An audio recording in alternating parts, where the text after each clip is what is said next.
Yeah, bring him up, bring him down.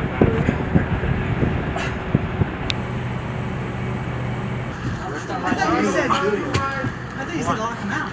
Yeah. There you go.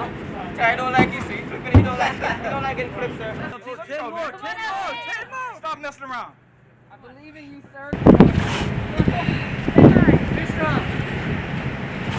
No.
Come on.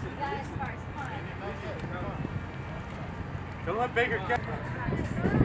When you see someone such as Sergeant Karmacharia organize something like this with very little resources, you begin to realize that even if I don't have very much at all, I can still do big things. So just really looking at it from the perspective of I can do a lot more with a lot less is something that can inspire soldiers to accomplish the mission.